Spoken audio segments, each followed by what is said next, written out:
Mensagens misteriosas. É um ambigrama. Cultos secretos. Conspirações mortais. São os Illuminati. Assassinatos brutais. E uma batalha épica entre a fé e a razão. Nossa igreja está em guerra. Como o Código da Vinci, o best-seller anterior de Dan Brown, Anjos e Demônios despertou controvérsia e indignação. As conspirações que Dan imagina, a intensa curiosidade que desperta, são mesmo incríveis. Eles se infiltraram em todas as organizações poderosas do mundo. Mas até que ponto a história sobre sociedades secretas e escândalos papais baseia-se em fatos históricos? Boa parte das intrigas e do sigilo vem do ponto de encontro entre ciência e religião. E a secular relutância do Vaticano a aceitar a ciência moderna seria uma farsa para esconder um dos maiores e mais profundos mistérios do universo. Quem não gosta de uma boa teoria de conspiração? Tem que ser aqui! Anjos e Demônios, decodificado. 4 cardeais foram sequestrados de seus aposentos no Vaticano entre 3 e 5 dessa manhã.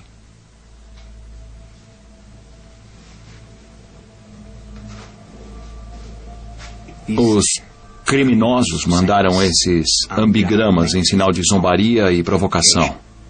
Mas o cardeal acha que se você usá-los para descobrir a identidade deles, podemos deter essa abominação.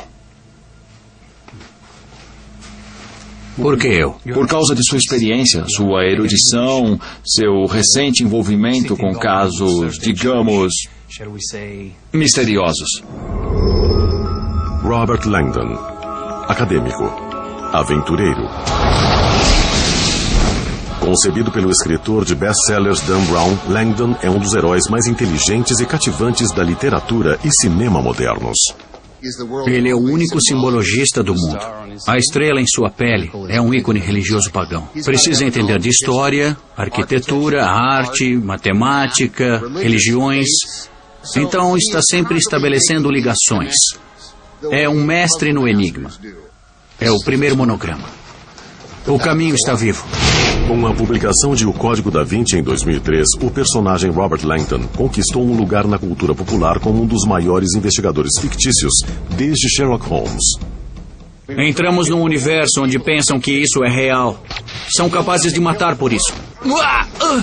Mas as aventuras de Langdon narradas em O Código da Vinci e Anjos e Demônios também alimentaram um debate já acirrado sobre a natureza da religião, os fundamentos da fé e até sobre a existência de Deus.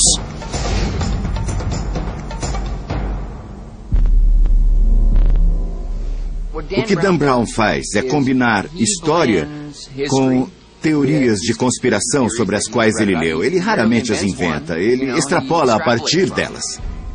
Tudo nos lugares e ativado. Depois ele usa a imaginação e cria esses suspenses incrivelmente originais.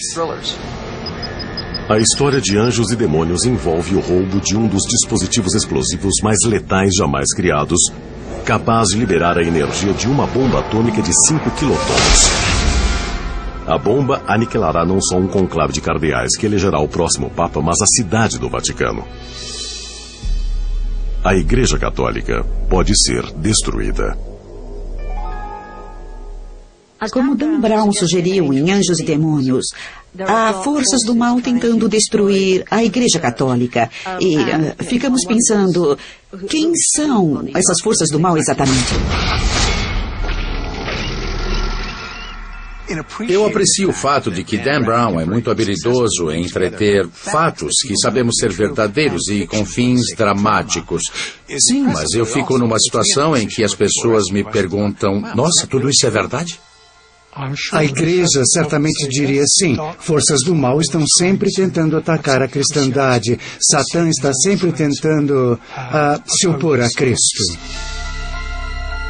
Em Anjos e Demônios, a chave para desvendar as motivações por trás do Vaticano está nas mãos de um misterioso assassino que, depois de instalar o explosivo, rapta 4 importantes cardeais e os prepara para um sacrifício ritual. Segundo o romance, o assassino é descendente direto de um grupo persa do século XI chamado Hashashin.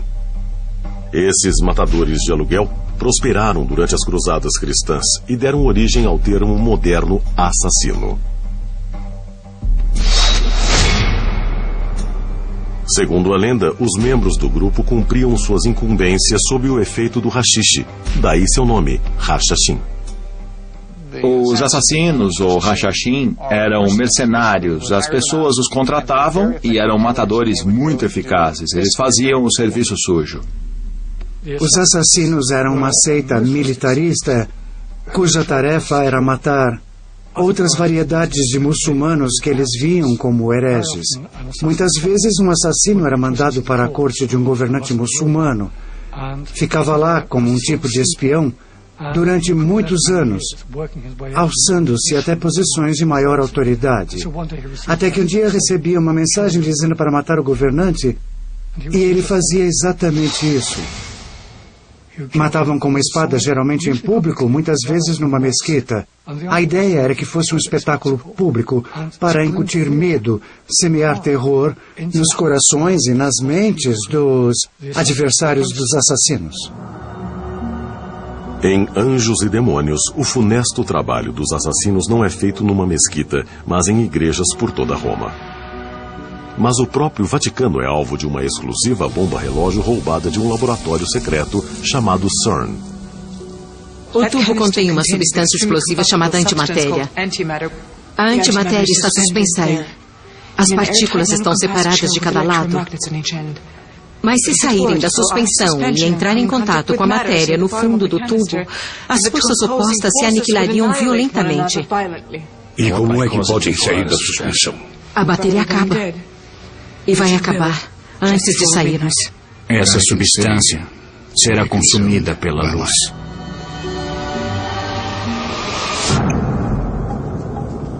Mas o que é CERN?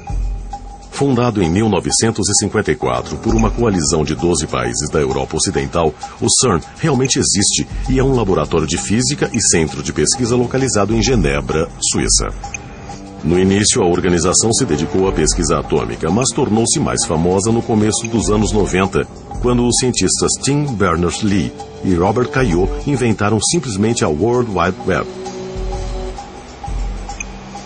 Mais recentemente, o CERN causou alvoroço na comunidade científica ao tentar armazenar e estudar um dos elementos mais elusivos e voláteis do universo, a antimatéria.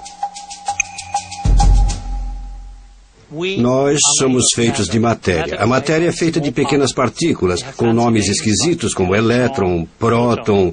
A antimatéria é como um reflexo de espelho da matéria. O próton tem carga positiva, o antipróton tem carga negativa. A antimatéria é, na verdade, muito familiar. Parece algo saído da ficção científica, mas, de fato, é uma coisa muito usada em hospitais para diagnósticos de câncer e coisas assim. Aqui temos uma quantidade moderada de pósitrons, que interagem com elétrons, seus elementos opostos no corpo. E isso produz raios de luz de alta energia, que podemos transformar em imagem usando detectores. O jato de luz produzido quando a carga positiva encontra a negativa implica que a matéria e a antimatéria destruíram-se totalmente durante o contato.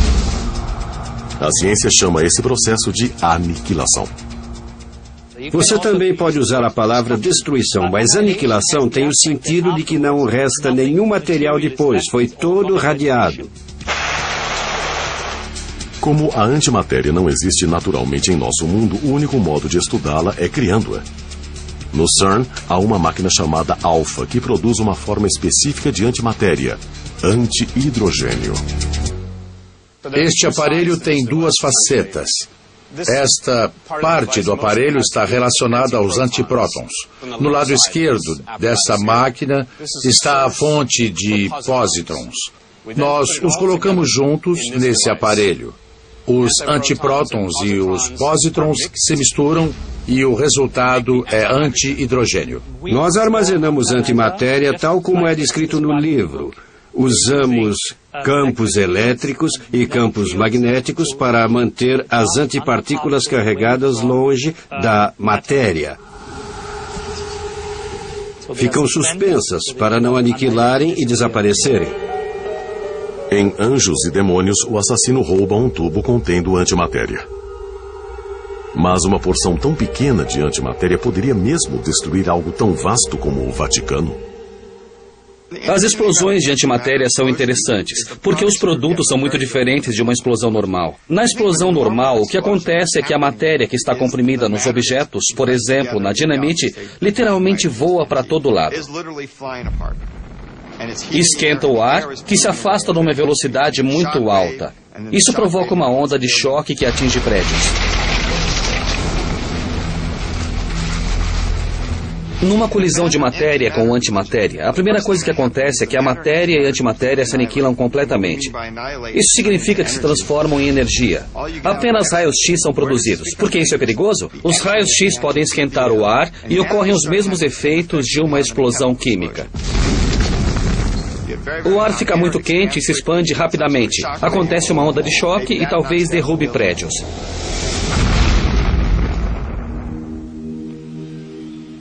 O objetivo do CERN não é produzir armas. Nos últimos 20 anos, somando tudo, produzimos aproximadamente 10 bilionésimos de grama de antimatéria. É a energia equivalente à de um traque. É só com quantidades grandes de antimatéria, como um grama ou algo assim, que se torna um perigo. Aí eu não estaria nesta sala. Em Anjos e Demônios de Dan Brown, a tecnologia é usada contra a igreja num confronto mortal, envolvendo misteriosas pistas, cultos secretos e uma desesperada corrida contra o tempo. Hey! Mas como é a luta real entre a ciência e a fé? E pode realmente levar a conspirações, violência e assassinato? Precisa evacuar o Vaticano. É exatamente o que eles querem. Publicidade e pânico. Não daremos oxigênio ao fogo da mídia. Mas e as pessoas na Praça de São Pedro? Importam-se muito com a igreja, tal como nós. A fé os sustentará. Mas a fé não os protegerá de uma explosão. Estamos todos destinados a morrer, não estamos?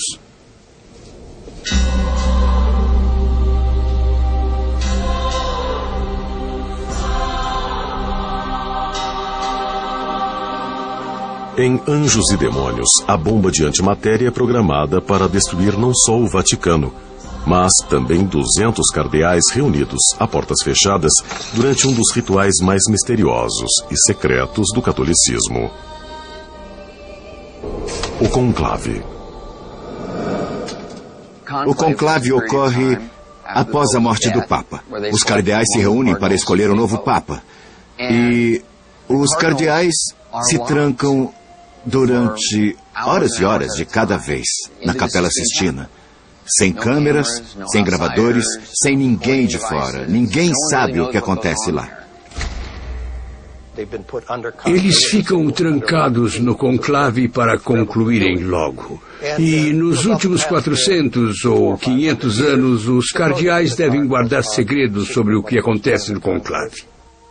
No começo, o conclave precisava ser cercado de muito sigilo para evitar influências. Pessoas tentando comprar a eleição, ricas famílias romanas, imperadores querendo impor vetos e coisas assim. Mas o que ocorre por trás dessas portas fechadas? Dizem que o conclave é uma das últimas eleições políticas em que não ocorre fraude. Cada cardeal vota uma vez. Precisa escrever o voto à mão, levá-lo até o altar e declarar em frente ao juízo final de Michelangelo que escolheu livremente aquela pessoa para ser o Papa. Ele coloca o voto dentro do cálice, observado por 3 inspetores, que depois o levam para fora e contam os votos. Todos devem estar registrados. É um sistema muito rígido, com nenhuma possibilidade de influência externa. O motivo de trancar os cardeais num espaço para deliberarem e chegarem a essa decisão tão importante é não só concentrar as energias. O propósito é não deixar o mal entrar. E é um aspecto desse enredo, porque no momento em que tentavam tomar essa decisão crucial, o mal começava a permear o Vaticano. Em Anjos e Demônios, o conclave é formado depois que o Papa morre em circunstâncias misteriosas. O Santo Padre foi assassinado. As implicações são profundas. A segurança do Vaticano é impenetrável. Ninguém de fora consegue entrar. Foi alguém de dentro. Não podemos confiar em ninguém. Mas se o assassinato do Papa no livro é fictício, algumas mortes suspeitas no Vaticano têm bases históricas. Claro que o Papa é uma pessoa que muitas pessoas podem ter interesse em atacar. Loucos ou pessoas que, por algum motivo, se opõem ao Papa por motivos políticos ou ideológicos, podem ter uma razão, como teriam em relação a um chefe de Estado. E o mesmo perigo cerca o Papa. Nos quase 2000 anos da Igreja Católica, alguns papas morreram de modo violento ou misterioso. Muitos dos primeiros papas foram martirizados. No ano de 903, o Papa Leão V teria sido estrangulado. E em 1047, o Papa Clemente II foi envenenado com uma mistura de açúcar e chumbo. Houve muitos períodos em que os papas foram envenenados ou candidatos a papa foram eliminados antes de serem eleitos e certamente cardeais eram pagos para que elegessem o filho de uma família rica ou para eleger a pessoa que o imperador queria que fosse eleita. Mas talvez o caso mais envolto em mistério e que ganhou mais notoriedade tenha sido a súbita morte do Papa João Paulo I.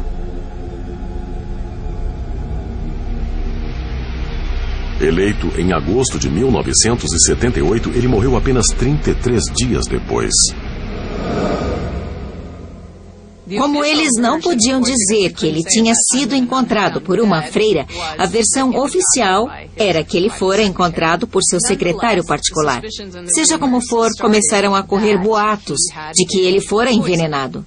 Mas por que ele teria sido envenenado?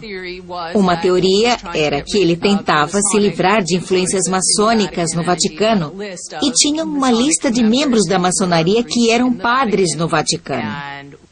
E diziam que ele foi envenenado devido à influência dos maçons no alto clero.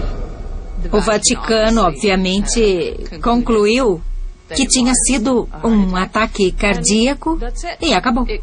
Isso vai permanecer um mistério para sempre, como tantos outros no Vaticano, porque são eles mesmos que realizam a investigação. Então, não se tem acesso ao que os investigadores descobriram. E tudo que resta são rumores.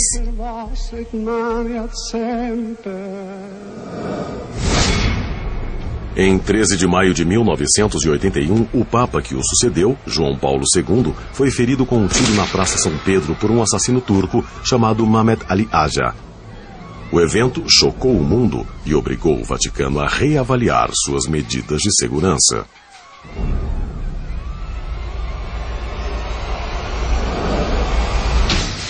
Após tentarem matar João Paulo II, as medidas de segurança no Vaticano aumentaram drasticamente. O Papamóvel, por exemplo, em que João Paulo II se deslocava, foi introduzido depois do atentado na Praça São Pedro. E as janelas de vidro são para proteger o Papa das balas. E depois de 11 de setembro, instalaram detectores de metais na Praça São Pedro inteira. E todos os que entram na Basílica são revistados. Ernesto Olivetti, inspetor-geral da Polícia do Vaticano. Muito prazer. Por aqui, por favor. Temos uma reunião na sede da Polícia Suíça. Achei que você fosse da Polícia Suíça. Não, da Gendarmeria. Somos responsáveis por tudo dentro dos muros do Vaticano, exceto a segurança de Sua Santidade e o Palácio Apostólico, a cargo da Guarda Suíça. O Vaticano é uma cidade-estado soberana e ocupa 44 hectares no centro de Roma. Tem 900 habitantes e é o menor país do mundo. Há séculos é guardada e protegida por duas forças de segurança independentes. A primeira, a Gendarmeria ou Polícia do Vaticano, é responsável pelo controle de fronteiras, regulamento do tráfego e investigações criminais. A segunda é uma força de elite chamada Guarda Suíça. Treinada na Suíça desde o século XV, são guarda-costas pessoais do Papa. Mas um dever as duas forças de segurança têm em comum: garantir que tudo que acontece dentro dos muros do Vaticano permaneça lá. Os resultados de todas as investigações no Vaticano nunca são divulgados. Por exemplo, em 1998, o assassinato do comandante da Guarda Suíça, sua mulher, e o possível suicídio do cabo que supostamente os matou. Os crimes ocorreram por volta das 9 da noite. Na manhã seguinte, o Vaticano já se declarara sobre como os fatos haviam se dado e a motivação para eles. É claro que muitos se queixaram de que não houvera tempo para uma verdadeira investigação. Mas o Vaticano sempre toma muito cuidado para que tudo seja o mais sigiloso possível. E acho que é porque legalmente são um país e têm o direito de realizar investigações sem interferências. Em Anjos e Demônios, a luta do Vaticano para manter sua independência, privacidade e influência levou a Igreja Católica ao limiar de um ataque terrorista. Nós precisamos nos defender. E sob o olhar do mundo, questões vitais são suscitadas. Quem são os verdadeiros amigos da Igreja? Quem são seus inimigos? E quando a luta entre ciência e religião começou? Olha, é estranho, mas vamos vender esse cara. Nossa igreja está em guerra. Estamos sendo atacados por um velho inimigo. Eles nos atingiram a partir de dentro e nos ameaçam de destruição pelas mãos de sua nova ciência divina. Tanto no romance como no filme Anjos e Demônios, membros de um culto secreto de cientistas e intelectuais tramam uma conspiração fatal contra a Igreja Católica Romana. O ataque é motivado pela vingança devido à intolerância que a Igreja teve no passado com aqueles que ousaram questionar seus dogmas religiosos. Anjos e Demônios transcorre inteiramente no presente, mas sempre com referência ao passado, e os ecos do passado influenciam a crise do presente. É outro aspecto interessante da história, a intensidade do conflito entre ciência e religião. No caso de Anjos e Demônios, temos duas forças gigantescas que entram em colisão. A ciência e a religião. Qual tem razão? Mas quando esse conflito entre religião e ciência começou? E as feridas são profundas a ponto de levar a trama diabólica descrita no livro de Dan Brown? Em meados do século XVI, em resposta ao que muitos consideravam um ataque à religião durante as reformas protestantes, a Igreja Católica passou a vigiar de perto o seu rebanho e criou uma série de tribunais de inquisição.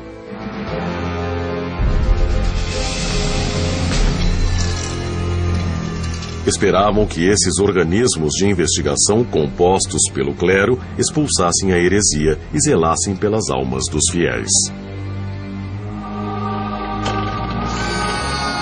Embora nem todos esses tribunais estivessem sob a jurisdição do Vaticano, o período da Inquisição foi marcado por corrupção e hipocrisia e manchado por torturas e matanças.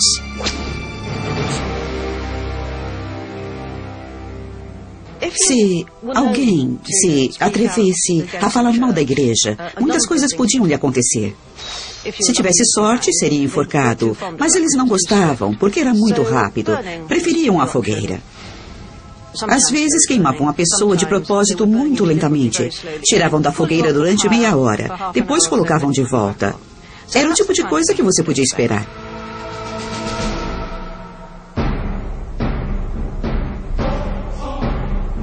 Acusações de sedição, heresia e sacrilégio eram interpretadas de vários modos e definidas arbitrariamente.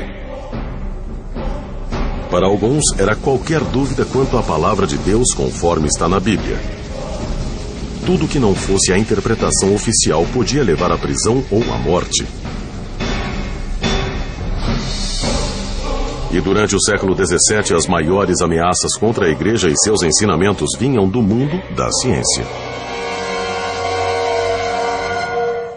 Durante séculos vemos que a Igreja ensinou oficialmente que nossa fé não se limita à razão ou à ciência empírica, que precisamos das duas coisas. Precisamos de maneiras de medir o conhecimento. Mas certamente há exemplos de ocasiões em que a Igreja Católica colidiu com a ciência. Galileu é um bom exemplo. O italiano Galileu Galilei foi um pioneiro. Físico, matemático, astrônomo e filósofo, é chamado de pai da ciência moderna. Nascido em 1564, ele desistiu de ser padre para se dedicar ao estudo da ciência. Em 1609, após contribuir significativamente para o desenvolvimento da bússola e do termômetro, Galileu aperfeiçoou uma nova invenção, o telescópio, aumentando seu poder de ampliação de 3 para quase 30 vezes. Inspirado pelos escritos de Nicolau Copérnico, ele logo voltou a atenção para os astros e fez uma descoberta que desafiava um dos principais dogmas da Igreja. Ele tem o mérito de ter sido o primeiro pensador a começar a olhar para o universo e sugerir a ideia de que o Sol não se move ao redor da Terra, e sim que a Terra gira em torno do Sol. E isso era anátema, uma completa heresia para a Igreja. Mas a ideia de que a Terra girava em torno do Sol já existia há pelo menos um século antes de Copérnico. O próprio Copérnico era um clérigo polonês que dedicou seu livro ao Papa. Então a Igreja não estava totalmente contra a ideia.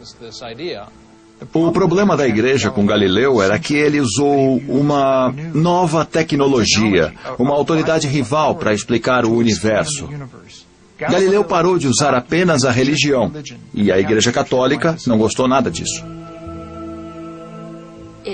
Galileu desafiou a crença de que o mundo foi criado por Deus de um modo ordenado e hierárquico e de que a Terra era o centro e o homem era o centro da Terra. Isso fazia sentido para uma pessoa medieval. As pessoas acham que conhecem Galileu. Todos temos um entendimento escolar de quem foi esse homem, mas não sabemos por que é importante. É a ciência versus a religião. Esse é o fundamento e o tema recorrente em todo o filme Anjos e Demônios. Chamam de desforra, acham que é justificada. Devido aos ataques da Igreja contra cientistas no passado, e é verdade. Desde o tempo de Galileu, a Igreja tentou deter a marcha inexorável do progresso. E às vezes utilizando meios equivocados.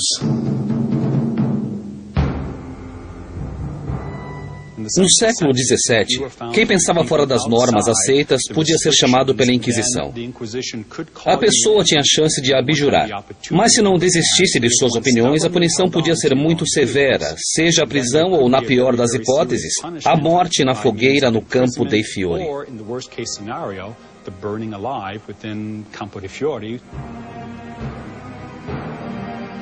Mas Galileu estava convencido de que sua teoria estava em consonância com a religião, que pessoas razoáveis concordariam com ele, mas era aí que estava enganado. Em 1623, a Igreja elegeu um novo Papa, Urbano VIII, que antes fora amigo e apoiador de Galileu.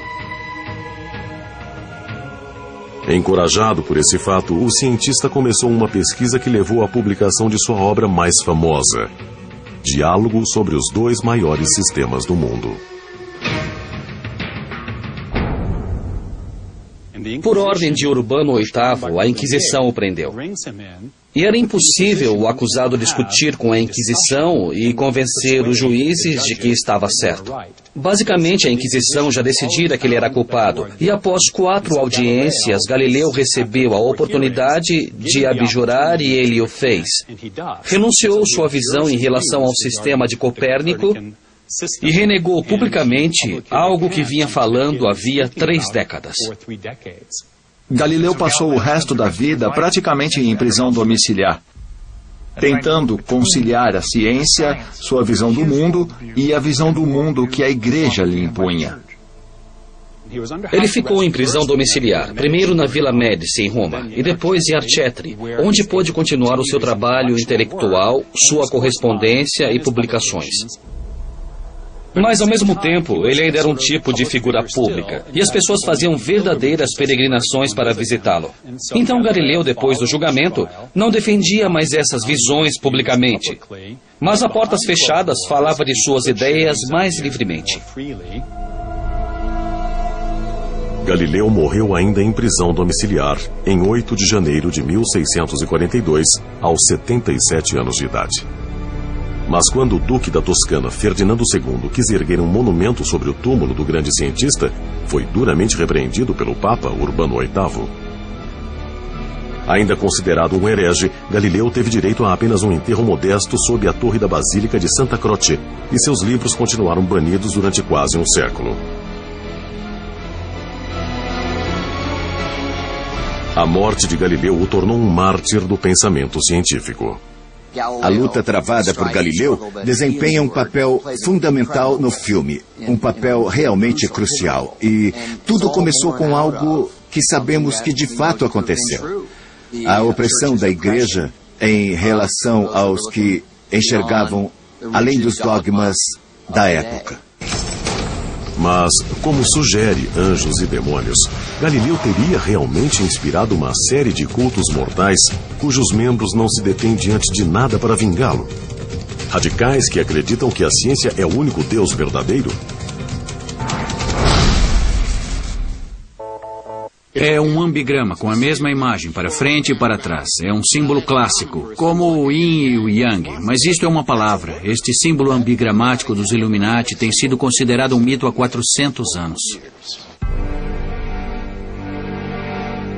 Em Anjos e Demônios, indícios sugerem que o ataque contra a Igreja Católica foi perpetrado por uma antiga sociedade secreta, chamada Illuminati, cuja meta é a destruição total da Igreja.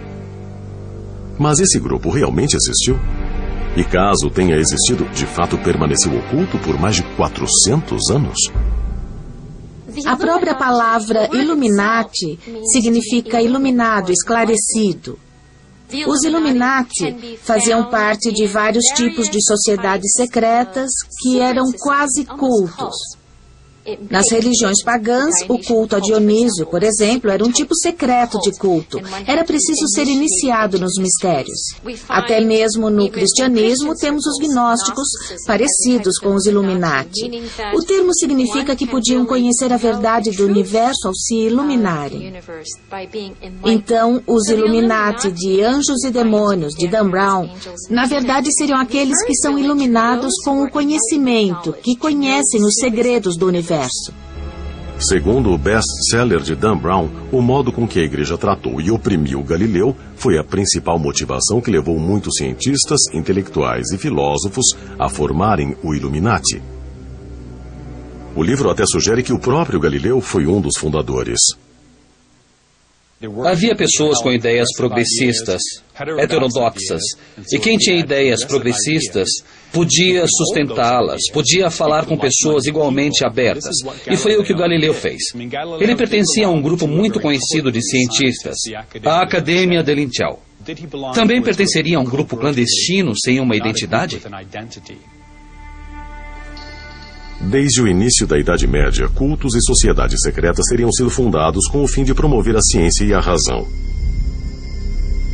Os que ainda ousavam desafiar a igreja eram obrigados a se reunir em segredo, em locais mais seguros, onde podiam discutir ideias radicais e às vezes revolucionárias. Dentre essas sociedades, uma das mais poderosas era a Ordem Rosa Cruz. Eles queriam reformas na sociedade. Queriam avanços no aprendizado, particularmente nas áreas do saber que a igreja reprovava, como experimentos científicos e debates abertos. Eles eram a favor da democracia. E estamos falando de grandes nomes. Estamos falando de Sir Isaac Newton, de Leonardo da Vinci, de Copérnico. Todos tiveram ligação com uma forma ou outra de rosacrucianismo. Um elemento muito importante da Ordem Rosa Cruz é uma filosofia espiritual, o hermetismo, atribuída a um sábio egípcio chamado Hermes Trismegistus. O hermetismo dizia que os seres humanos eram essencialmente divinos e que não havia limites para o que cada indivíduo podia fazer. E isso era totalmente o contrário do que a Igreja dizia em relação à humanidade. Em 1737, quase um século após sua morte, a Igreja Católica deu permissão para que os restos de Galileu fossem enterrados em outro lugar. Mas quando o corpo estava sendo levado para uma cripta permanente na Basílica de Santa Croce, um cientista chamado Anton Gori removeu secretamente o dedo médio da mão direita de Galileu. A macabra relíquia inspirou futuros cientistas e pensadores independentes.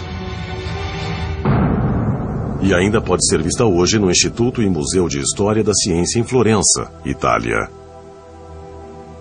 Um ambigrama, supostamente a criação de algum artista do século XVI como tributo ao gosto de Galileu pela simetria. Só será revelado quando os Illuminati acumularem poder suficiente para reemergir e conquistar a meta final. Em Anjos e Demônios, é dos Illuminati que estamos falando. E a conjectura tem um papel importante quando se trata dos Illuminati. Isso também nos estimula a entender a história conhecida ao redor da suposta conspiração. Quem são os Illuminati? Existem evidências concretas de que esse grupo realmente existiu.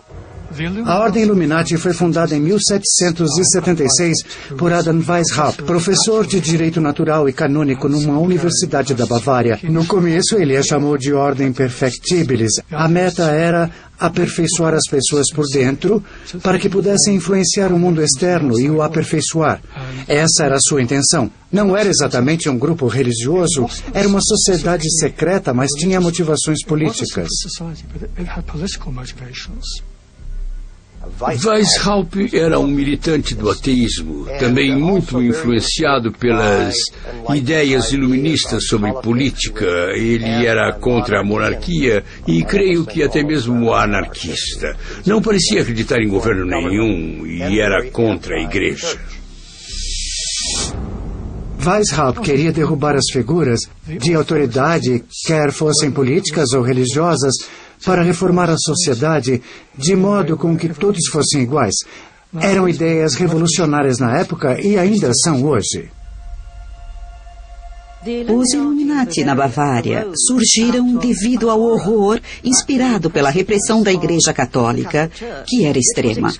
Eles não podiam pensar por si próprios. Não podiam se reunir e debater as questões. Se eles ousassem manifestar suas dúvidas sobre o direito da Igreja de mandar nas pessoas, a vida seria muito curta e desagradável. A luta entre a Ordem Illuminati e a Igreja Católica é precisamente o que Dan Brown apresenta em Anjos e Demônios. Os Illuminati tinham uma plataforma anticatólica.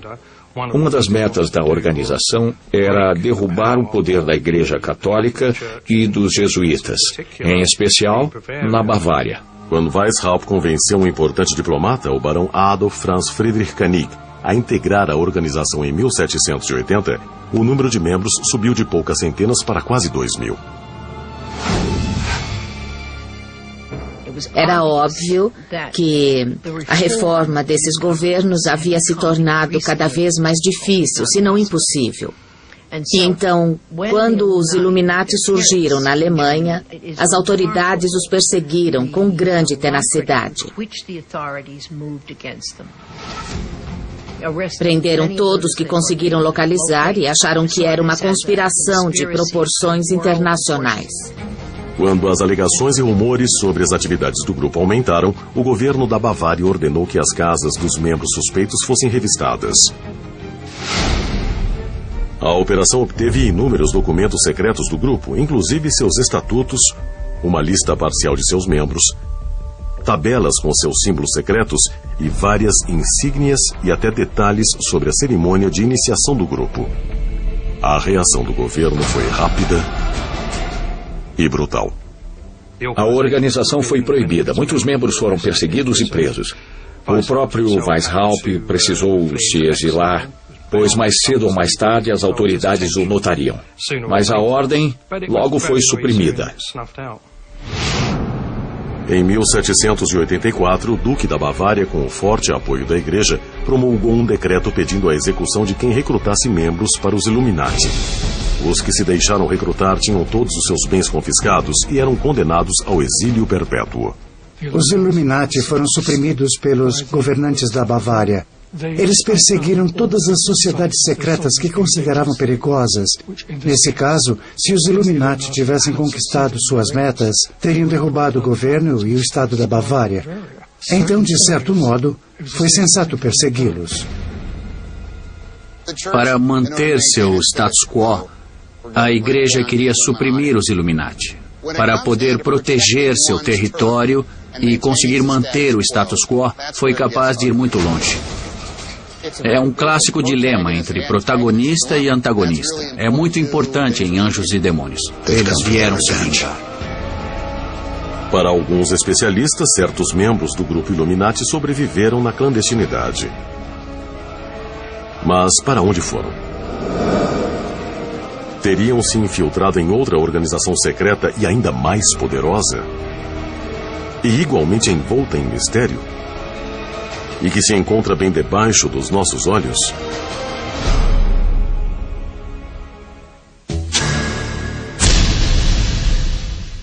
Por que você acha que o sinal está aqui? O número 503.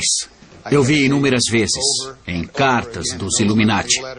Rabiscado, nas margens, às vezes só assinado, 503. É uma pista numérica. Mas do que? 5? É um número mítico para os Illuminati. Há os pentagramas e inúmeros outros exemplos. Mas e o 3? Não fazia sentido. Mas eu pensei em algarismos romanos. É D3. D3, o terceiro texto de Galileu. Diálogo, discurso, diagrama. No filme Anjos e Demônios, o renomado simbologista Robert Langdon segue uma trilha de símbolos e pistas ocultos numa corrida contra o tempo. Seu fracasso trará a morte de 4 importantes cardeais e a destruição do Vaticano, causando um dano irreparável à Igreja Católica. O simbologista sabe que todo símbolo tem múltiplos sentidos, dependendo do contexto e da cultura. Diante de um triângulo na arquitetura, ele sabe que é a estrutura mais forte que existe. Mas num contexto religioso, é o Pai, o Filho e o Espírito Santo. Um símbolo também muito forte. Mas os símbolos contidos na história realmente existem. O nosso mundo estaria repleto de mensagens e pistas secretas que falam da luta entre ciência e religião. Todas as sociedades secretas precisam empregar códigos e símbolos, até por motivos de segurança, para reconhecer outros membros e passar informações entre membros sem que ninguém perceba. Nas sociedades secretas que têm um lado mais espiritual e esotérico, os símbolos falam ao inconsciente de um modo que simples palavras não falam. Eles evocam muito mais sentidos. Pirâmides, o olho que tudo vê, são símbolos que falam ao inconsciente. O símbolo do olho que tudo vê está associado à franco-maçonaria e aos Illuminati há séculos. Está até no verso da nota de $1 americano. Muitos veem esse símbolo do olho no triângulo como o símbolo dos Illuminati. Mas, de fato, começou na Idade Média. Era símbolo do divino e da onipresença de Deus. O olho de Deus enxerga tudo, está sempre vigiando. Mas por que esse símbolo associado à maçonaria está estampado na moeda dos Estados Unidos? Para alguns historiadores, o vice-presidente Henry Wallace, um importante maçom, convenceu o companheiro de loja Franklin Roosevelt ao usar o desenho do grande selo na nota de dólar. É uma das histórias mais antigas associadas à mitologia maçônica. Não há nenhuma evidência concreta de que o olho no verso da nota de $1 seja especificamente um símbolo maçom. O problema é que esse olho está presente em muitos livros e panfletos diferentes ao longo do século XVIII, tanto maçônicos como não maçônicos. Era bastante comum. No começo, era considerado um dos símbolos de Deus. E não se pode dizer que veio especificamente da franco-maçonaria. Mas, segundo a pesquisa que Dan Brown fez para seu livro Anjos e Demônios, o olho que tudo vê sobre a pirâmide é um símbolo dos Illuminati, chamado Delta Brilhante. O olho onividente aludiria ao fato de os Illuminati estarem infiltrados em organizações poderosas do mundo todo. Brown afirma que o delta, ou triângulo em torno do olho, é o símbolo matemático de mudança e representa a intenção do grupo de instaurar uma nova ordem secular. Os raios de luz que emanam do olho representariam a iluminação, ou Illuminati.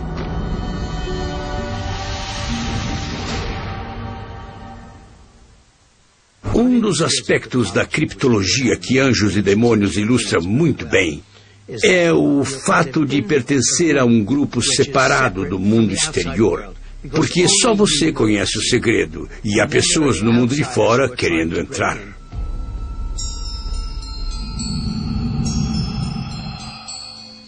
As primeiras formas de códigos e cifras são encontradas nos hieróglifos egípcios. Mais tarde, quando surgiram as línguas alfabéticas, a escrita alfabética, as pessoas começaram a usar a escrita para ocultar mensagens militares. Júlio César, por exemplo, usava um código muito simples para esconder suas mensagens. Outros usaram outros tipos de códigos simples. Sempre foram usados pelos militares desde os tempos muito remotos.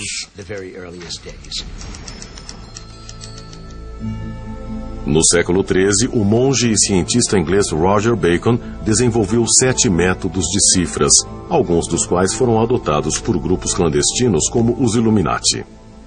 Roger Bacon foi um monge que viveu no século XIII. Num estudo sobre todas as formas de conhecimento, ele escreveu alguns parágrafos sobre escrita secreta. Explicou diferentes tipos de sistemas de cifras que podiam ser usados. Entre os métodos de cifragem descritos por Bacon está um complexo sistema de anagramas, em que letras são redistribuídas para ocultar o verdadeiro sentido de um documento. Revela uma renomeação. Esse método depois foi empregado por vários cientistas proeminentes que desejavam esconder suas descobertas de cientistas rivais ou da Igreja Católica. Às vezes, durante o Iluminismo, as pessoas utilizavam criptogramas para ocultar descobertas individuais. Por exemplo, Galileu usava um criptograma para codificar o fato de que ele descobrira uma força gravitacional ou o movimento dos planetas em torno do Sol. Ironicamente, assim como cientistas e outros pensadores usaram símbolos e enigmas para evitar a perseguição da poderosa Igreja Católica, a própria Igreja usou símbolos para comunicar ideias religiosas complexas, ou, em alguns casos, adotar ideologias pré-católicas ou pagãs.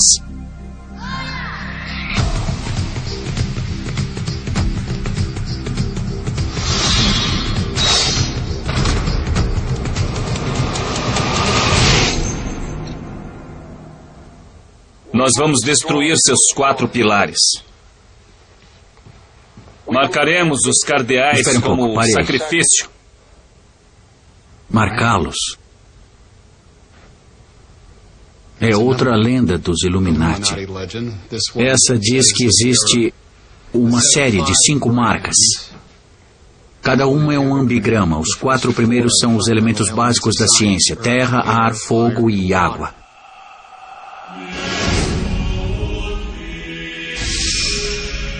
Depois de sequestrados na Roma atual, 4 poderosos cardeais foram brutalmente marcados a ferro, com pistas em forma de ambigramas. Difundidos pelo famoso artista e calígrafo John Langton, os ambigramas são palavras que podem ser lidas exatamente da mesma forma, de cima para baixo, de frente para trás ou de trás para frente.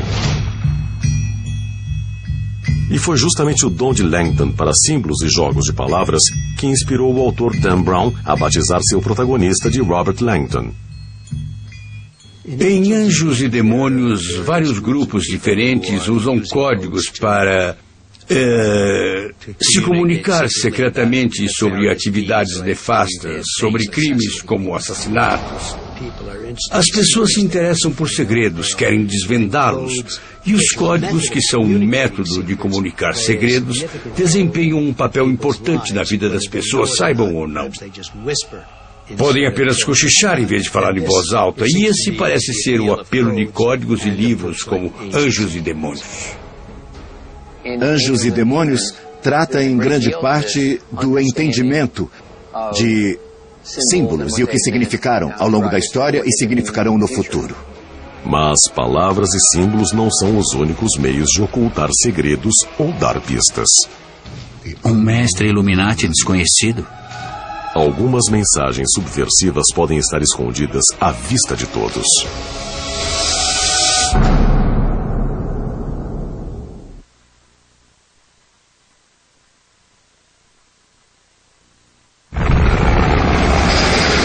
Os Illuminati se dedicavam à verdade científica, mas o Vaticano não gostava disso. Então a igreja começou, a persegui-los e matá-los.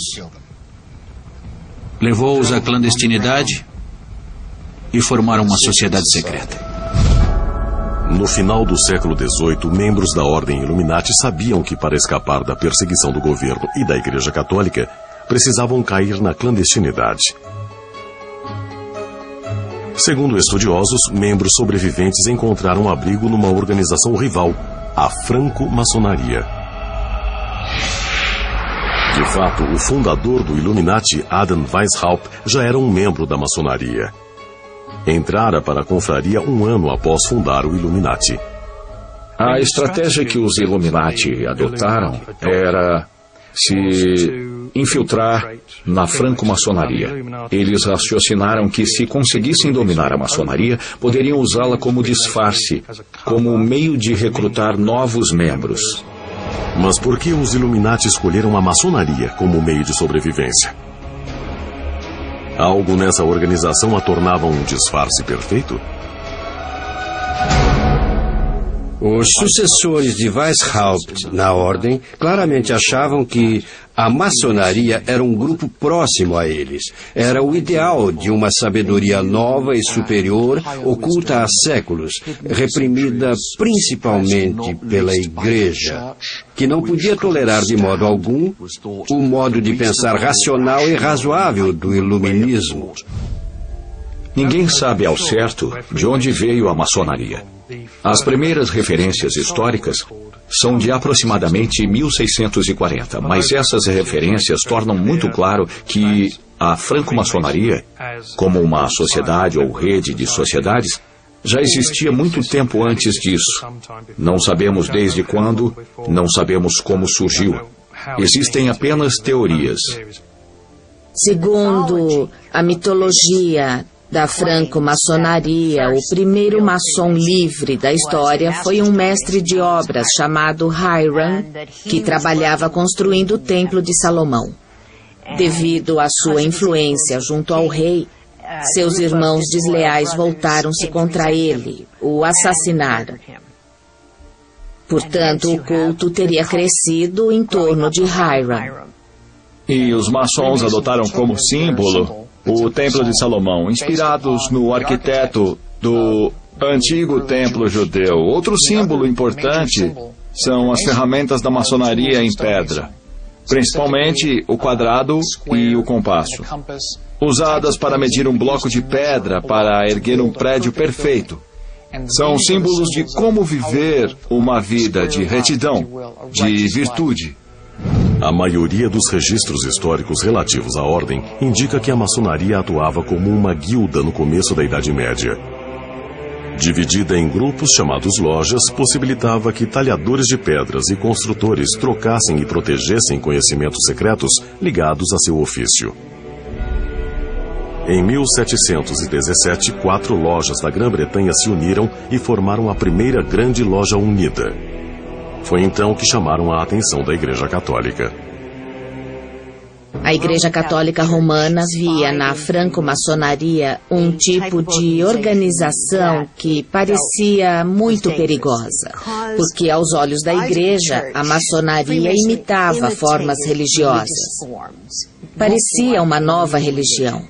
Eles diziam que para pertencer à maçonaria, bastava acreditar em Deus e seguir qualquer religião que fosse adotada em seu lugar de origem.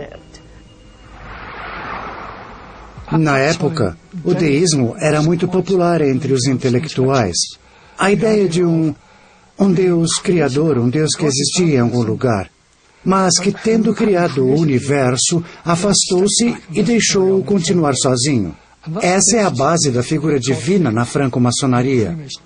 Nunca se referem a ele como Deus, mas como o arquiteto do universo, a pessoa que planejou tudo e criou o mundo em que vivemos. Os maçons livres, em seguida, criaram rituais, senhas e apertos de mão, trajes elaborados. Mas por que fazer isso? E parte da igreja, ao ver esses ritos, achou que era um tipo de nova religião secular. Em 1738, o Papa Clemente XII declarou que as lojas maçônicas estavam se espalhando e tornando-se cada vez mais fortes. Ele condenou a maçonaria e proibiu os católicos de participarem de suas atividades. Principalmente nos países católicos, os maçons eram espionados pelo governo. Em Portugal, alguns maçons foram presos e torturados pela Inquisição. As autoridades, principalmente na Europa Católica, condenavam as lojas.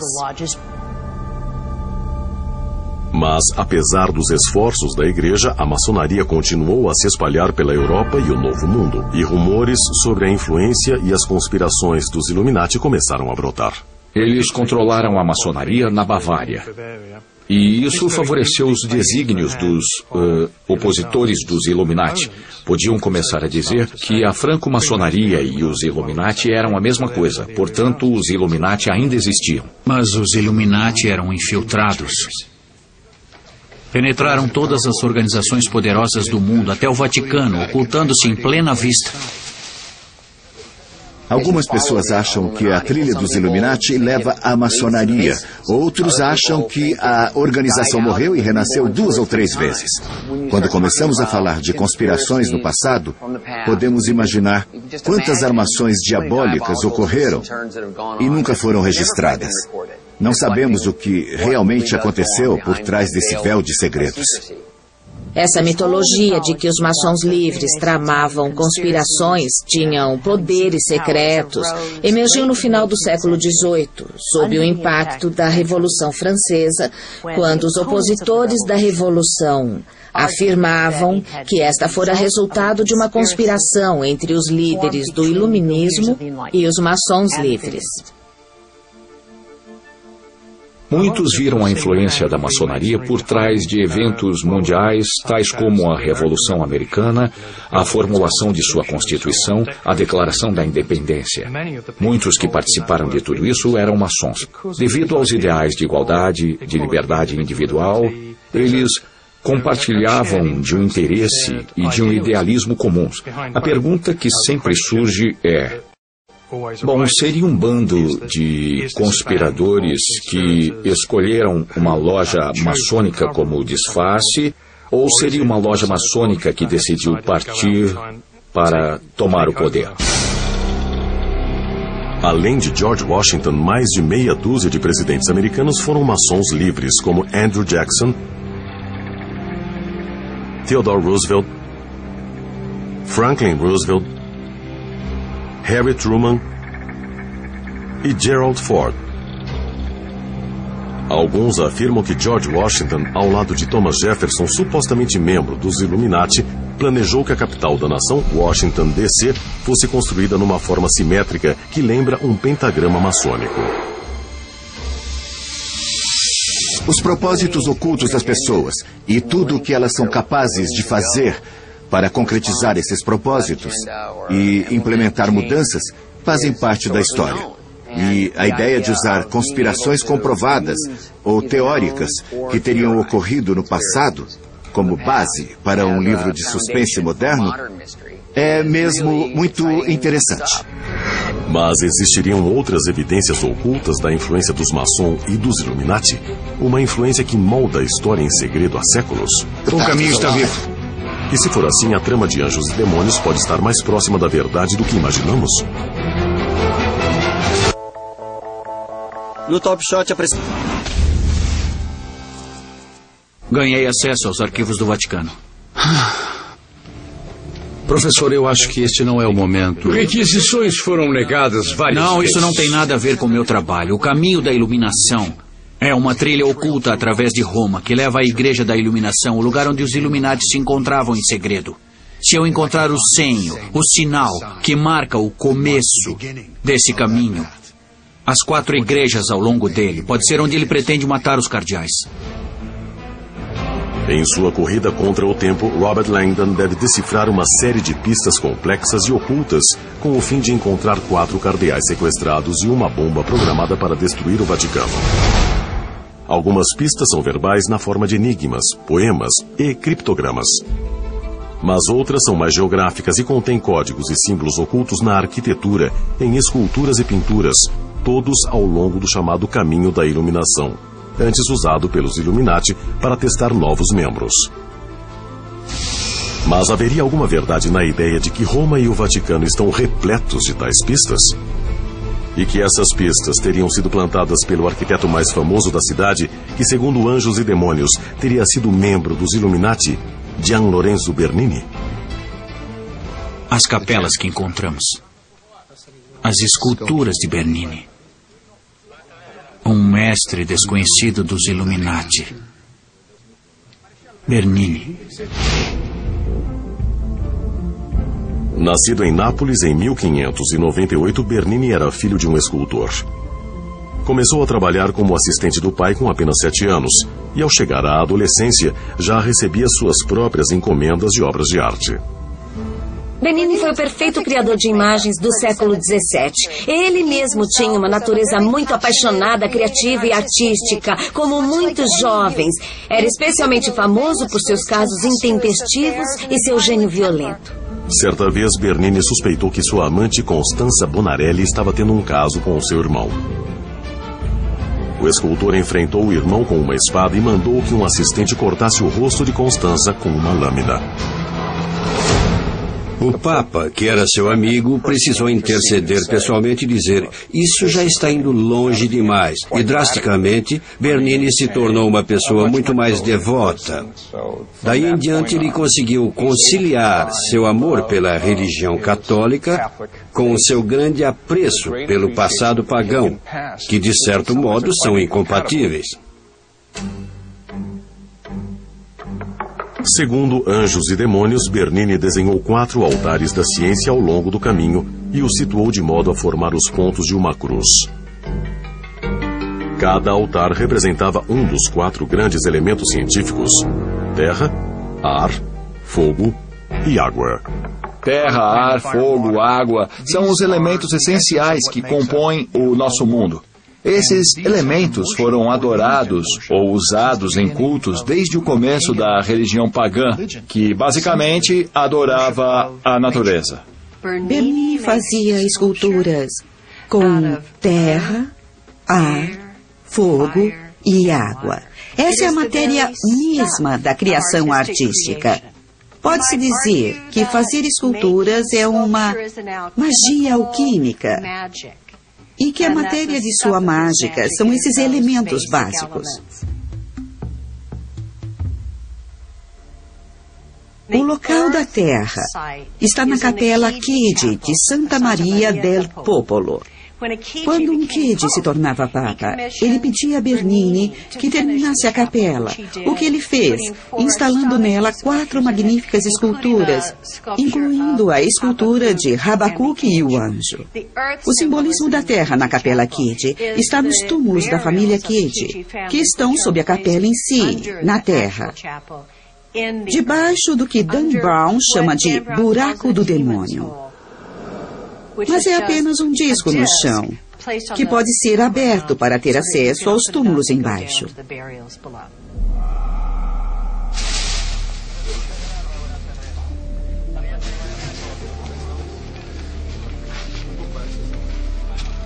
Esse é o primeiro monograma. O caminho está vivo. Os braços abertos do anjo na escultura de Bernini levam Robert Langdon à Praça São Pedro, a sudoeste. Faltando poucas horas para que a bomba antimatéria destrua o Vaticano, ele encontra o segundo altar, este inspirado pelo vento. Sobre uma área de 24 mil metros quadrados e com capacidade para receber 8 mil pessoas, a Praça de São Pedro é a maior conquista arquitetônica do artista. Em frente à praça, ele homenageou todas as direções dos ventos que sopram pelo planeta. Na praça, Bernini demarcou as 4 direções cardeais com símbolos. E o símbolo do oeste é um disco no chão da praça com o rosto de um anjo. O anjo tem belos cabelos esvoaçantes, soprados pelo vento oeste. O vento oeste é visto como vento bom, mais especificamente é o vento que vem de dentro da igreja e sopra sobre a multidão na praça. Na corrida para encontrar o terceiro altar, Langdon vai para leste ao longo do rio Tibre até a igreja Santa Maria della Vitória. Lá, o elemento fogo está numa das esculturas mais aclamadas de Bernini. É uma representação do êxtase de Santa Teresa de Ávila, a santa espanhola, que aos 50 anos teve uma visão do amor divino que apareceu para ela como um jovem e belo anjo que tomou a flecha flamejante do amor divino em suas mãos e penetrou seu corpo. Podemos dizer que Dan Brown ligou o elemento do fogo à representação do êxtase de Santa Teresa, porque o agente de Deus na imagem é um anjo, mas não qualquer anjo. É um serafim. O serafim, que muitas vezes é representado com várias asas, está inflamado pelo amor divino.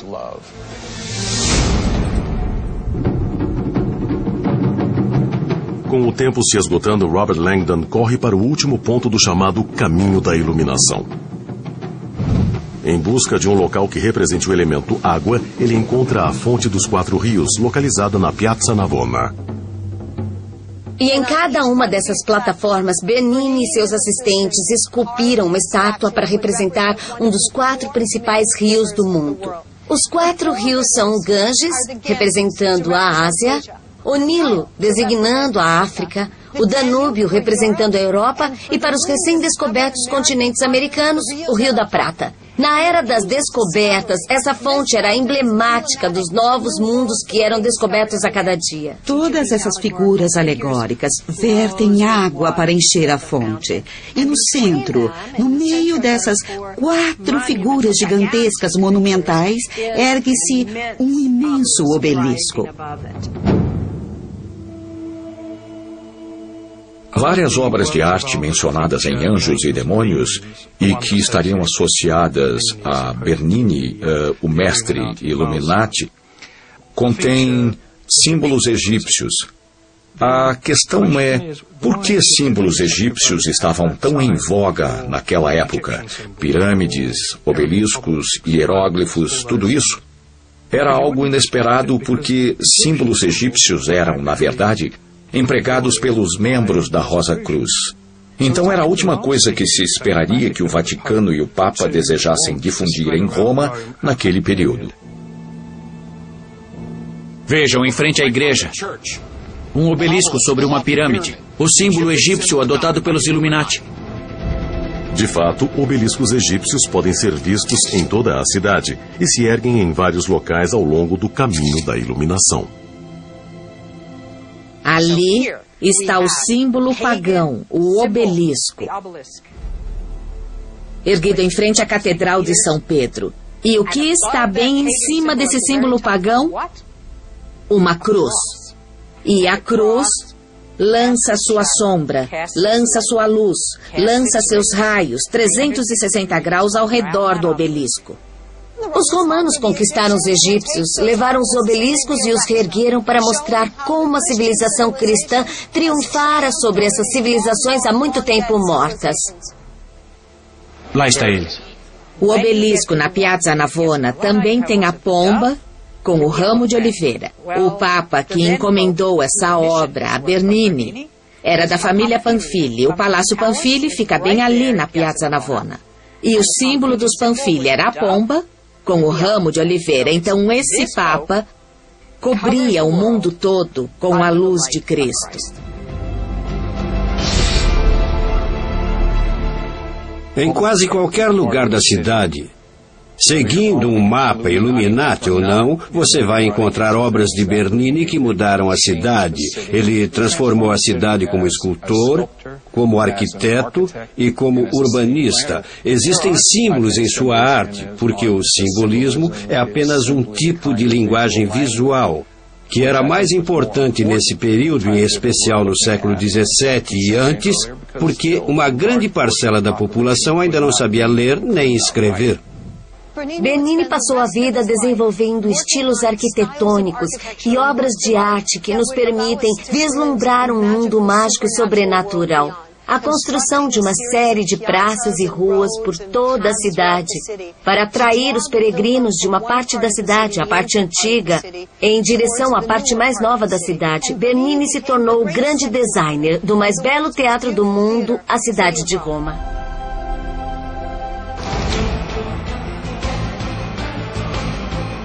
Mas essa fusão de imagens cristãs e pagãs nos projetos de Bernini realmente o traiu como um inimigo secreto do Vaticano.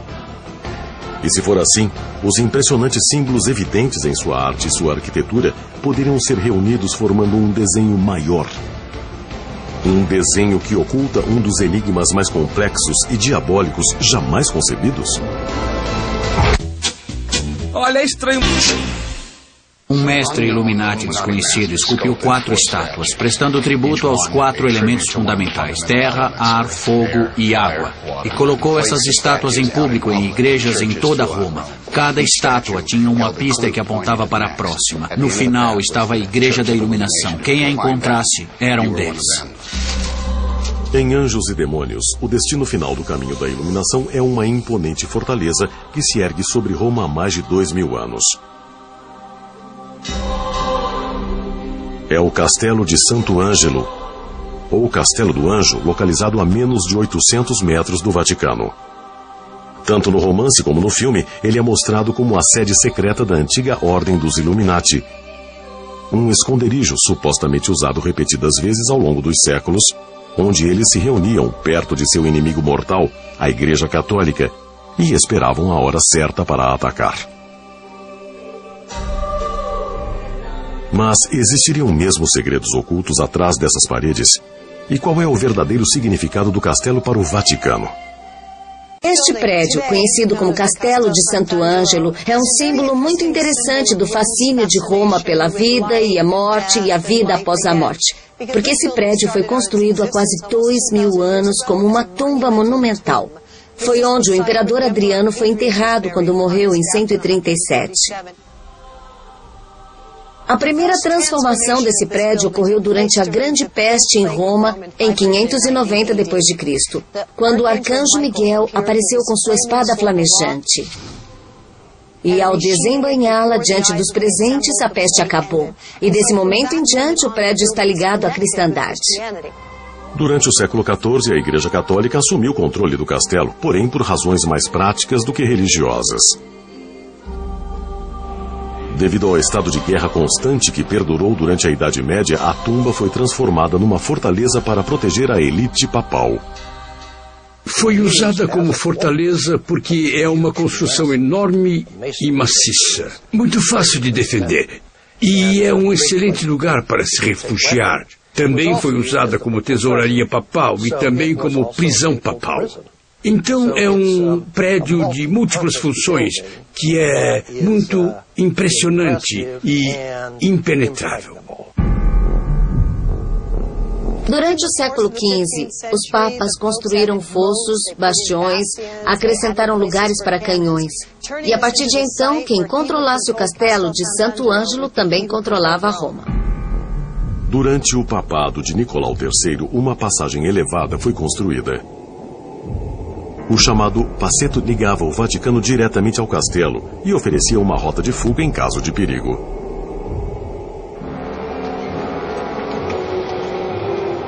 Quando o castelo de Santo Ângelo foi transformado numa fortaleza, o Passetto foi ligado ao castelo de Santo Ângelo desse lado e depois se estendeu até chegar ao Palácio Papal, os aposentos do Papa do outro lado. É uma passagem, um corredor seguro que os papas podiam usar para escapar até o castelo, quando precisavam. É um muro muito fortificado, dá para vê-lo de fora, e tem fendas no meio que permitiam espiar e ver onde estava o inimigo. Em 6 de maio de 1527, 16 mil mercenários alemães entraram pelos muros da cidade e invadiram a Praça São Pedro. Queriam enforcar o Papa Clemente VII com uma corda de ouro. O Papa Clemente VII foi levado até o castelo de Santo Ângelo pelo Passetto e protegido. Mas os guardas suíços que o levaram secretamente por essa passagem pagaram com a vida. 147 de seus 200 guardas morreram naquele dia. Mas para os inimigos da igreja, o castelo de Santo Ângelo representa mais que um esconderijo para proteger o Papa. Em alguns momentos foi um lugar que serviu a perseguições. Um dos personagens mais pitorescos do papado, o Papa Alexandre VI, foi quem criou as prisões mais profundas e obscuras no castelo de Santo Ângelo, para esconder seus inimigos de modo que nunca mais fossem vistos. E esses locais escuros, que ainda podem ser visitados hoje, essas profundas catacumbas ocultas no fundo dessa imensa estrutura, dão a impressão de um labirinto ou de um covil. Então, entre os círculos concêntricos de Adriano que vemos ao avançar para o centro do prédio e essas prisões escuras e úmidas construídas por Alexandre VI, o Castelo Santo Ângelo guarda muito mistério, curiosidade e narrativas. Do outro lado do Passetto está o Vaticano. Mais misterioso, proibido e rico em história que qualquer outro lugar da Terra.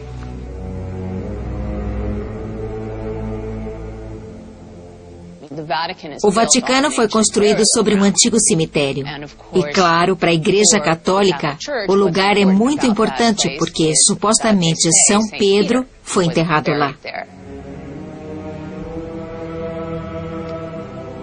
Quando visitamos as catacumbas, vemos que são lugares muito escuros e muito cavernosos. E vemos os mausoléus romanos das antigas famílias romanas. Depois subimos as escadas e vemos o lugar onde dizem que estão os ossos de São Pedro. O segundo nível, onde os papas estão enterrados, é aberto ao público. As catacumbas estão debaixo. É preciso marcar hora para visitá-las.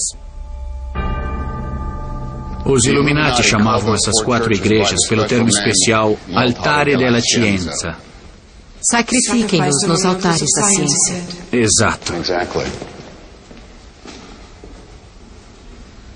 Nossa. Olha isso.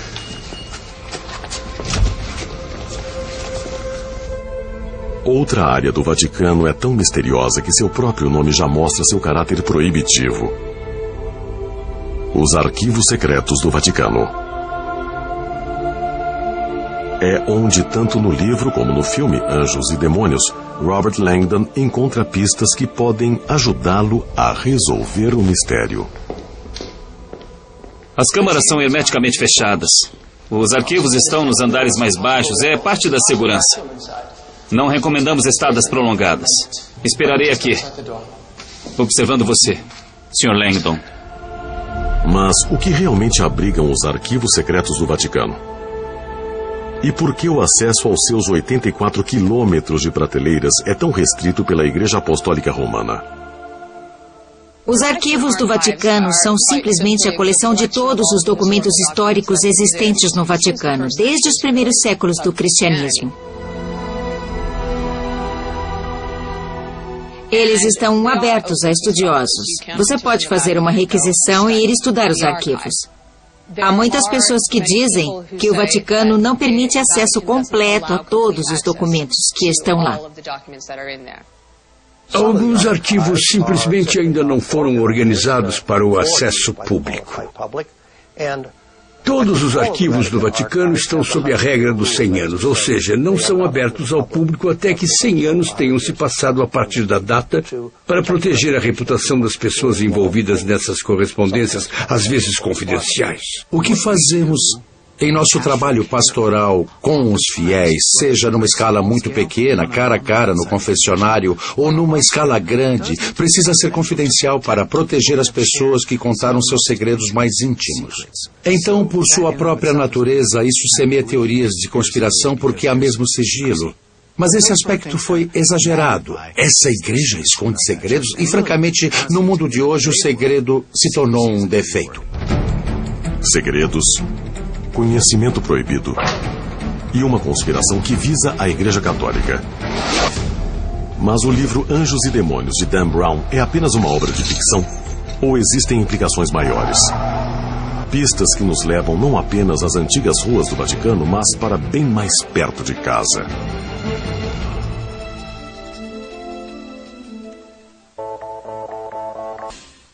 Conheço bem substâncias incendiárias, mas nunca soube que a antimatéria era usada. É porque não foi gerada em quantidades significativas antes. É um modo de estudar as origens do universo e tentar isolar o que alguns chamam de partícula de Deus, mas há implicações para a pesquisa energética. Partícula de Deus? O nome não é importante. É o que dá a toda a matéria a coisa sem a qual não existiríamos. Você está falando do momento da criação? Sim. Em Anjos e Demônios, o assassino rouba uma pequena quantidade da altamente explosiva antimatéria do laboratório do CERN, com o fim de destruir o Vaticano e toda a hierarquia da Igreja Católica Romana. Mas por que a antimatéria? E como ela se relaciona com a secular luta entre a ciência e a religião? Nossa igreja está em guerra. Na Suíça, no Conselho Europeu para a Pesquisa Científica, conhecido como CERN, o experimento mais ambicioso do laboratório envolve o grande colisor de hadrons, um aparelho de 27 quilômetros de comprimento que permite aos cientistas criar colisões de antimatéria em alta velocidade. Esperam que o estudo dessas colisões um dia revele o santo graal da física de partículas, a partícula Higgs Boson, também conhecida como partícula de Deus. Embora ainda não esteja comprovado, o Higgs Boson teoricamente seria a partícula que ajudará a provar a chamada teoria do Big Bang, o modo pelo qual todo o universo foi criado. Eu tenho uma relação de amor e ódio com o termo partícula de Deus. Acho que certamente desperta a imaginação de pessoas que não trabalham na área. Realmente quer comunicar a ideia de que é uma partícula que confere propriedades para um grande número de partículas, essencialmente todas as outras partículas na física. Essa ideia de uma partícula de Deus no universo indica a tendência de querer encontrar uma prova física da existência de Deus. Então procuramos algo no universo material que possa de fato provar que Deus existe. Mas, na minha opinião, essa busca por uma partícula de Deus é muito antiteológica porque dissipa a fé. Por sua própria natureza, a fé sugere o que não pode ser provado, o que não pode ser visto. Podemos dizer que essa é a força da fé. Então não devemos achar que, se encontrarmos a partícula de Deus, vamos entender tudo. De fato, ainda haverá muita coisa para ser entendida. Acredita em Deus, Senhor? A fé é uma dádiva. que eu ainda não recebi. Em 1978, o Papa João Paulo II foi eleito líder da Igreja Católica Romana. Esse Papa progressista reexaminou questões delicadas que envolveram o Vaticano em controvérsias ao longo de séculos. O Papa João Paulo pediu à Academia Pontifícia que examinasse o caso de Galileu. No ano 2000, ele apresentou um pedido público de desculpas por uma série de erros que a instituição da Igreja havia cometido nos séculos anteriores. E isso inclui um pedido de desculpas a Galileu. O Papa João Paulo II pediu, como estendendo um ramo de oliveira à comunidade científica, vamos reabrir o caso e examinar os erros que nós já admitimos, rever tudo isso e descobrir por que aconteceu, para que, nas palavras dele, cheguemos a um acordo maior entre ciência e religião.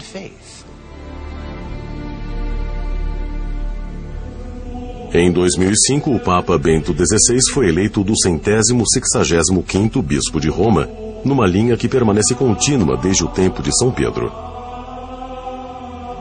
Ironicamente, esse pontífice nasceu na Alemanha, o berço dos Illuminati.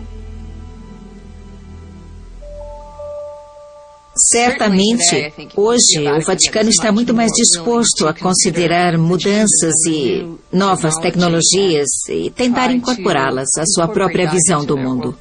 De fato, existe um observatório papal. E o Vaticano leva realmente muito a sério os resultados obtidos pela ciência.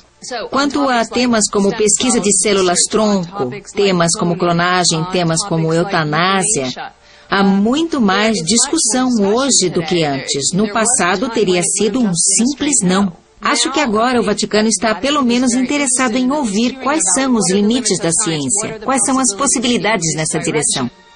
Essencialmente, a religião e a ciência buscam respostas para as mesmas perguntas. Quem somos nós? De onde viemos?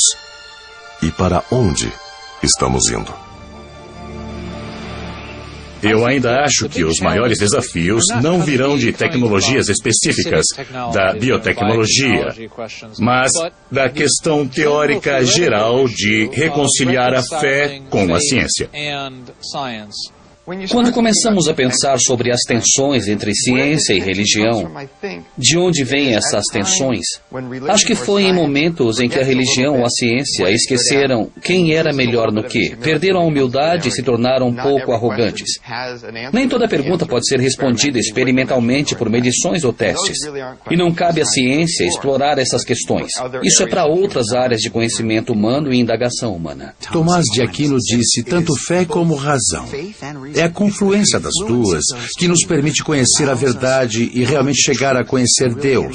Ele disse que elas não competem e nunca entrarão em conflito, que precisamos tanto da ciência quanto da razão. Fé e razão juntas.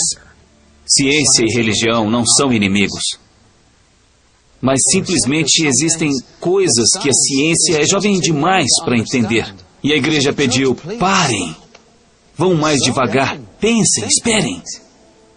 Em Anjos e Demônios, teorias do Big Bang se opõem a teorias criacionistas. É ciência versus religião. É o CERN versus o Vaticano. Não há um certo ou um errado em Anjos e Demônios, e é por isso que eu gosto. Não tenta provar que um lado está certo e outro lado está errado. Se o mundo de fora pudesse ver essa igreja como eu vejo, olhando além dessas paredes, veria um milagre moderno. Uma irmandade de almas simples e imperfeitas. Partículas a 99% à velocidade da luz. É a história da ciência versus religião. E essa é uma questão controvertida que nunca será resolvida. Então, é um assunto muito contemporâneo. Quem é o mais ignorante? O homem que não consegue definir a iluminação?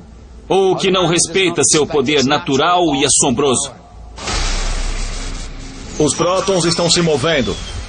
Dan Brown, em Anjos e Demônios, dramatiza todo o grande debate entre ciência e religião. Eles se dedicavam à verdade científica e o Vaticano começou a, persegui-los e matá-los. Gostamos de acreditar que o Vaticano tem várias teorias de conspiração e que tem grandes segredos escondidos em seus arquivos. Por que você acha que o sinal está aqui? O número 503. Sim, pode haver um elemento disso. Todas as instituições têm seus segredos. Dan Brown é muito habilidoso em combinar fatos que sabemos ser exatos e historicamente verdadeiros com ficção.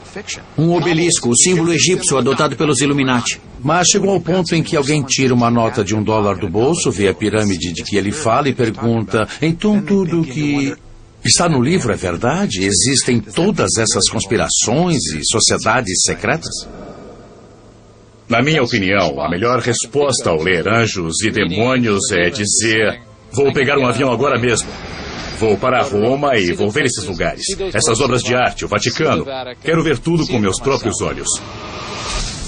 O aspecto mais diferente das histórias que Dan Brown cria é que elas são controvertidas, são provocantes, estimulam a imaginação, estimulam a curiosidade.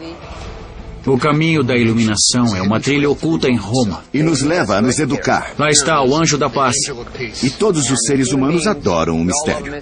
Parem o conclave. Abram as portas. E digam a verdade ao mundo.